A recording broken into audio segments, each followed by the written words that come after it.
Welcome to another episode of We're Calling Shenanigans. Today I'm going to show you how to make 3 mug recipes that are all under 150 calories.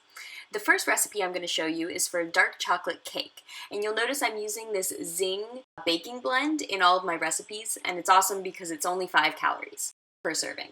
So for this first recipe, you're going to need 2 tablespoons of flour, 1 tablespoon of cocoa powder, the ZING baking blend, 1 tablespoon of that, 3 tablespoons of milk, and then you're going to mix it all up. I used a fork because that works best, especially, or a small whisk, but since it's a mug, a fork works best.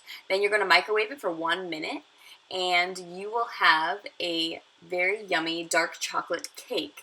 I like to top it with a little bit of low-fat ice cream, just a tiny bit, and a few strawberries, and it makes it extra pretty.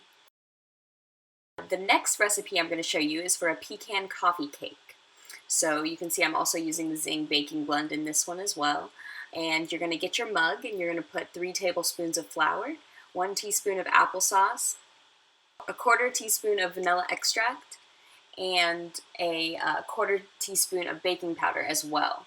And make sure that your mugs that you're using are obviously microwave safe. It's obvious, but you need to make sure you do that. A 1/2 tablespoon of the ZING baking blend. I kind of mixed those up a little bit. And then I added my 1½ tablespoons of water. So you'll mix that up and you'll see that it'll turn into a nice batter consistency. After that, you're going to set that aside and you're going to make the cinnamon swirl that goes inside of your coffee cake.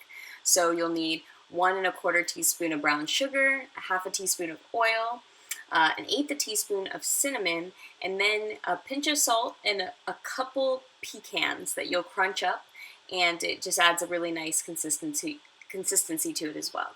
So crush those up and you're going to mix it together and then add half of it to your already made batter. And you're going to kind of fold it in. So don't mix it in too much, just kind of fold it in there until it's, pretty evenly spread throughout your batter. Next, you're going to add the other half of your cinnamon mixture on the top, and this will give you that nice kind of coffee cake feel where you have that little extra sweet layer right on the top of your cake. So just smooth it around. You don't have to make it perfect, just kind of get a nice even layer over the top of it. Then you're going to microwave it for 1 minute. It makes your house smell amazing, even though it's such a quick amount of time.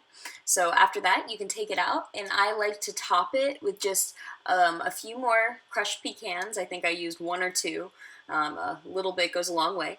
And then I just drizzle a tiny bit of caramel on top. I think that it might have come out to a teaspoon, if that, right on the top, just to give it that extra sweetness. Now for my third recipe, I'm going to make a snickerdoodle cake, and you're going to need 2½ tablespoons of applesauce, 1 egg white, a 1/2 teaspoon of vanilla extract, a 1/4 teaspoon of baking powder, a 1/2 teaspoon of cinnamon, a 1/2 tablespoon of ZING baking blend, 3 drops of butterscotch flavor. You can find this in the spice aisle at your grocery store, and then 2 tablespoons of flour. So I just mix that up and you'll see your batter start to form. And then you're going to put that in the microwave for 1 minute and 45 seconds. When it's done cooking, be sure to let it cool for a little bit. And then I like to top it with a little bit of vanilla yogurt. So just kind of like a low-fat yogurt or whatever your favorite kind is. It's a nice healthier option than ice cream. And then you can top that with a tiny bit of brown sugar. Just add that extra little sweetness on the top. So I hope you enjoyed all of these fun recipes. If you try them out, let me know what you think. You can visit zingstevia.com for more recipes using the ZING baking blend, and be sure to subscribe to my blog for new shenanigans every week.